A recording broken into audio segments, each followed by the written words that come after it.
have interfered with our affairs for the last time.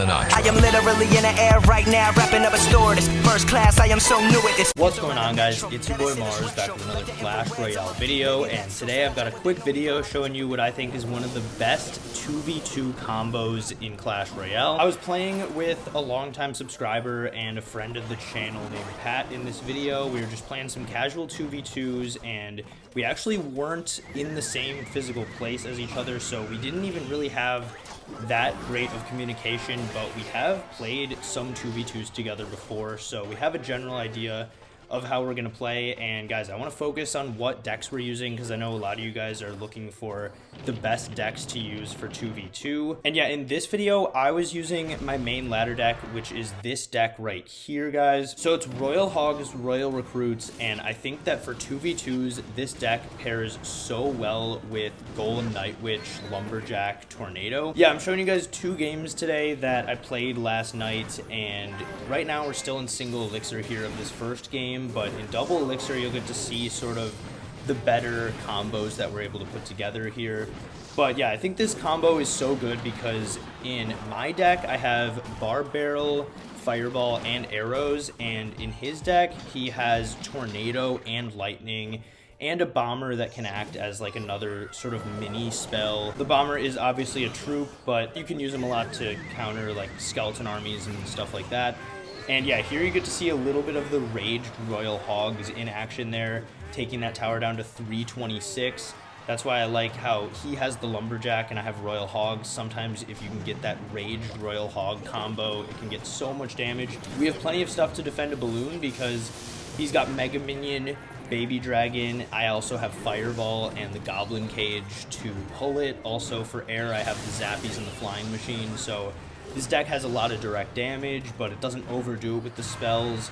You can put together big pushes with the Recruits and Golem, Night Witch. Here we were able to take out that tower on the left, and then Pat had a really nice tornado right there on that Hog Rider. And yeah, now with only 10 seconds remaining, I decided to go in for Royal Hogs because it looked like we were going to be able to defend this balloon on the left. And even though they go lightning fireball there, I kind of thought the balloon was going to make it, but we were probably going to take out that right tower anyway, so we had that game in the bag. All right, getting into the second game here, you can see Pat's deck right there if you need to like go back and pause the video or anything where it showed his entire deck right there. But yeah, this next game is a lot closer than that first one. These kids ended up to be pretty good. Still kind of cycling here. These guys go Lava Hound Prince though to start, so I decided to go in for Royal Hogs on the right. But it looks like they had a Skarmy and a Dark Prince there, and I wasn't quite ready with those arrows, so the Royal Hogs only got a little bit of damage. And then this is a pretty threatening push on the left for them. They were able to take out that Night Witch. Pat goes in for a great defensive lightning there, but they did go in for a zap, taking out those leftover bats so that the Lava Hound was just chilling. So I had to go in for a Flying Machine there on defense, and now we're pretty low on elixir here, guys. They counter the Flying Machine. They over-defend a little bit right there, so Pat decided to kite both of these units to the opposite lane. This is a really good Lumberjack because it takes out the Mega Minion, gets the Baby Dragon a little bit weaker, and forced out a Lumberjack of their own, and then all I had to do was Goblin Cage for that. So yeah, then they ended up having Giant, so these guys have a crazy combination of Giant and Lava Hound.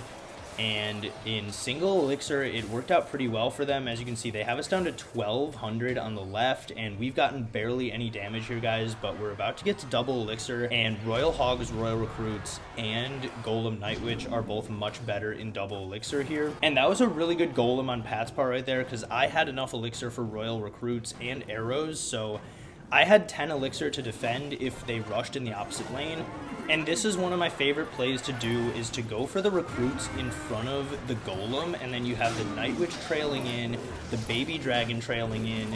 Pat goes in for a classic Tornado right there with this Golem push, and we're doing a lot of damage on that right side.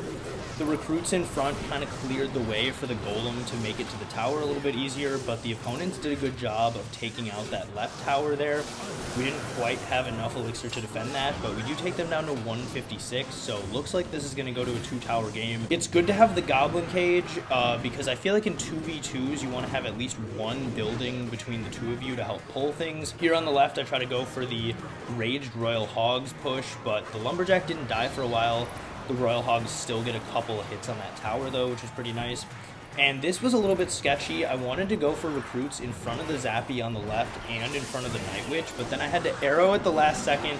Pat realized that the arrows weren't going to be enough, so he also tornadoed, and we were able to take the tower with only 1 second left. But we had to spend a lot of elixir to do that. Now they have a huge push coming at us, and we got to stop this if we want to survive in this game. They went giant and lava hound in the pocket, so it's a lot coming at us. But again, the goblin cage stalled that push for a few seconds and gave all that stuff plenty of time to damage it down, and they only got a few hundred damage right there. But this is still a pretty intense game here in OT. With 4 pretty good players involved, so I still didn't really know how this game was going to go at this point. I decided to start saving my fireball for their flying machine, and we do take that out. But guys, they have lumberjack double prince with mega minion and baby dragon coming in, and that dark prince on the right actually was splashing the tower that whole time. They take us all the way down to 1,000 right there, and that was a lot of damage. Pat with a really clutch tornado right there, otherwise that giant would have gotten at least 1 hit, and we're only below 1,000 right now. They're still at 2,500, but again, I go with the raged royal hogs, and they sneak through the scarmy a little bit here to get about 500 damage right there. Pat goes in for a nice lightning, hitting the tower and the flying machine, but we were still looking like we were maybe going to lose this right here. I go with some preemptive zappies, and then also I get a cage down to make sure that hound didn't go straight to our tower. But they went with lava clone in the pocket. Luckily, we had tornado and arrows ready to stop that. Their bomber fire, or their miner fireball combo only takes us to 208 right there. So I thought they were just gonna take another fireball and destroy our tower right here, but we decided to just spam all of our elixir in the pocket, guys. Sometimes that's what you gotta do in Clash Royale. And we're taking them down to 852. Tornado right there with those royal hogs raged, and the arrows are able to take the tower right before they probably had a spell that was going to take our tower. So that was a really intense, fun game. And yeah, guys, that's all I have for today's video. I just wanted to show you one of the combos that I think is really fun and really powerful for 2v2s. If you guys made it this far in the video, make sure to click like and subscribe right now. Doing those little things takes like 1 or 2 seconds, but benefits my channel tremendously, and I really appreciate it. Also, check out my other videos. I'm sure you guys are going to like those as well. And I want to thank you one more time for watching today's best decks for 2v2 video today. I'll see you guys tonight for a Clash Royale live stream, and in a couple days with another Clash Royale video.